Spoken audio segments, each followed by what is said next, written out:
ಕೊನೆಯದಾಗಿ ಮಹಾರಾಷ್ಟ್ರ ಚುನಾವಣೆ, ನಾನು ಅವತ್ತೇ ಹೇಳಿದ್ದೆ ಮೋದಿ ಸೋಲತ್ತೆ ಮಿಷಿನ್ ಗೆಲ್ಲತ್ತೆ ಅಂತ. ನನ್ನ ಮಾತು ಯಾರು ನಂಬಲೇ ಇಲ್ಲ. ಧನ ಧನ ಧನ ಧನ ಧನ ಅಂತೇಳಿ ಏನು ಅನುಭವ ಇಲ್ಲ. 95ರಲ್ಲಿ ಕೇಂದ್ರದ ಮಂತ್ರಿಯಾಗಿ ಚುನಾವಣಾ ಆಯೋಗ ಮಿಷಿನ್ ಏನು ಇವೆಲ್ಲ ಅನುಭವ ನನಗೂ ಇದೆ, ಕಪಿಲ್ ಸಿಬ್ಬಲ್ರಿಗೂ ಇದೆ. ಈಗ ಹೇಳ್ತಾ ಇದಾರೆ ಅಖಿಲೇಶ್ ಯಾದವ್ ಮಿಷಿನ್ ಇರೋ ತನಕ ನಾವು ಗೆಲ್ಲೋದ್ ಕಷ್ಟ ಅಂತ. ನೀವು ಕೇಳಬಹುದು. ಅಂದ್ಮೇಲೆ ಜಾರ್ಖಂಡ್ನಾಗ ಏನು ಮೋದಿ ಬಾರಿ ಬುದ್ಧಿವಂತರು. ಎಲ್ಲೆಲ್ಲಿ ಊಟ ಹಾಕಿದಾಗ ಕೋಸಂಬರಿ ಕೈ ಹಾಕಲ್ಲ, ಲಡ್ಡುಗೆ ಕೈ ಹಾಕೋದು. ಎಲ್ಲೆಲ್ಲಿ ಹಾಕಿದ್ದೆಲ್ಲ ಊಟ ತಿನ್ನಲ್ಲ. ಮೋದಿನೂ ಕೂಡ ಅವ್ರಿಗೆ ಎಲ್ಲೆಲ್ಲಿ ಅವಶ್ಯಕತೆ ಇದೆ ಅಲ್ಲಿ ಮಾತ್ರ ಕೈ ಹಾಕಿ ಬೊಂಬೈ ಈ ಫಂಡ್ವೀಸಿ ಬಂದ್ರು, ಶಿಂದೆ ಮುಗೀತ್, ಅಜಿತ್ ಪವಾರ್ ಮುಗೀತ್, ಅವರಿಬ್ರು ಜೀವಂತವಾಗೇ ವಿಧವೆಯರ್ ಆಗ್ಬಿಟ್ರು. ಮುಗೀತೀಗ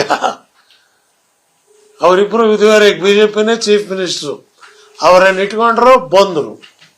ಇದನ್ನು ಉದ್ಧವ್ ಠಾಕ್ರೆ ಅವತ್ತೇ ಹೇಳ್ದ ಪಾಪ. ಇವತ್ತು ನೀವು ಮಿಷಿನ್ ಮುಖಾಂತರ ಬಂದಿದ್ದೀರಿ.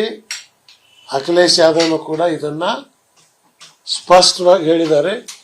ಇನ್ಮೇಲಾದರೂ ಭಾರತ ದೇಶದ ಎಲ್ಲ ಪ್ರಜಾಪ್ರಭುತ್ವದಲ್ಲಿ ವಿಶ್ವಾಸ ಇರ್ತಕ್ಕಂಥ ರಾಜಕೀಯ ಪಕ್ಷಗಳು ಇವಿಎಂ ಅನ್ನ ಎಲ್ಲಿವರೆಗೆ ನೀವು ರಿಜೆಕ್ಟ್ ಮಾಡೋದಿಲ್ವೋ, ನೀವೇನ್ ತಲೆ ಕೆಳಗೆ ಮಾಡಿ ಕಾಲ್ ಮೇಲ್ ಮಾಡಿದ್ರು ನೀವು ಪಾರ್ಲಿಮೆಂಟ್ ನಲ್ಲಿ 200 ಮೇಲೆ ಹೋಗಕ್ ಆಗದೇ ಇಲ್ಲ. ಮೋದಿ 200 ತನಕನೇ ನಿಮಗೆ ಬಿಡೋದು. ಈ ಸಲ ಏನಾಯ್ತು, ಅವ್ರ ಲೆಕ್ಕಾಚಾರನು ಮಿಸ್ಟೇಕ್ ಆಗ್ತಾ ಇತ್ತು. ಅವ್ರ ಮಿಷಿನ್ ಕೂಡ ಅವ್ರಿಗೆ ಸಾಥ್ ಕೊಡ್ಲಿಲ್ಲ. ಕಂಫರ್ಟಬಲ್ ಮೆಜಾರಿಟಿ ಅವ್ರಿಗೆ ಬರಕ್ ಆಗಲಿಲ್ಲ. ಫೇಲ್ ಆದ್ರು ಅಲ್ಲೂ ಕೂಡ. ಅಂದ್ರೆ ಇವ್ರ ಪಾಪ್ಯುಲಾರಿಟಿ ಅಷ್ಟು ಲೋ ಆಗಿದೆ.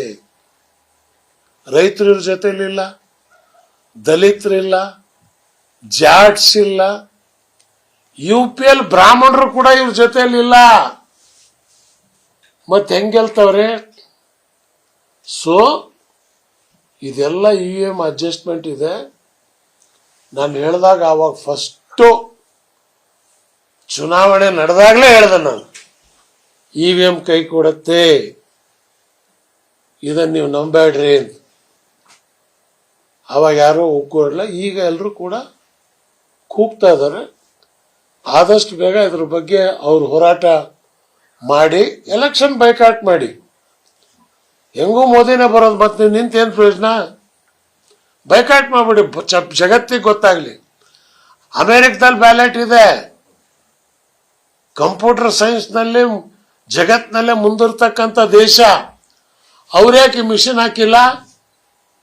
ಇಂಗ್ಲೆಂಡ್ನವ್ರು ಯಾಕೆ ಹಾಕಿಲ್ಲ? ಜರ್ಮನಿ ಯಾಕೆ ಹಾಕಿಲ್ಲ? ಪಾಪಿ ಮುಂಡೆ ನಮ್ಮ ದೇಶನೇ. ಯಾಕಂದ್ರೆ ಮೋಸ ಮಾಡೋದಿಕ್ಕೆ ಇಲ್ಲೇ ಸಾಧ್ಯ. ಅದಕ್ಕೆ ಇವ್ರು ಮಿಷಿನ್ ಅಲ್ಲಿ ಪ್ರೆಸ್ ಮಾಡ್ತಾರೆ. ಆ ಮಿಷಿನ್ ಇಲ್ಲಿ ಪ್ರೆಸ್ ಮಾಡಿದ್ರೆ ಅಲ್ಲಿ ಹೋಗತ್ತೆ. ಮೊಬೈಲ್ ನಿಮ್ ಕೈಯಲ್ಲಿದೆ. ನಿಮ್ ಮೊಬೈಲ್ ಕಟ್ ಮಾಡ್ಬೇಕಾದ್ರೆ ಕಂಪ್ನಿ ಬಂದು ನಿಮಗೆ ಕತ್ರಿ ಹಾಕ್ಬೇಕಾದಿಲ್ಲ. ಅವ್ನ ಬೋರ್ಡ್ ನಲ್ಲಿ ನಿಮ್ ಸ್ವಿಚ್ ಆಫ್ ಮಾಡ್ಬಿಡ್ತಾನೆ. ವೈರ್ ಇಲ್ಲ, ತಾರಿಲ್ಲ, ಹೆಂಗಾಗತ್ತೆ ಅದು ಕನೆಕ್ಷನ್? ಇದೇ ಟೆಕ್ನಾಲಜಿ ಅಂತ ಹೇಳೋದು. ಅದನ್ನೇ EVM ಅಲ್ಲಿ ಆಗಿರ್ತಕ್ಕಂಥದ್ದು. ಸೊ ಇದನ್ನ ಕೋರ್ಟ್ ನಲ್ಲಿ ಇವರಿಟ್ಟು ಸಾಬೀತುಪಡಿಸ್ತಕ್ಕಂಥದ್ದಕ್ಕೆ ಇವರು ವಿಫಲರಾಗಿದ್ದಾರೆ. ಕಪಿಲ್ ಸಿಬ್ಬಲ್ರಿಗೆ ಗೊತ್ತಿದೆ ಇದು, ಅವರಿಗೆ ಇದ್ರ ಬಗ್ಗೆ ಅನುಭವ ಇದೆ. ಇಷ್ಟ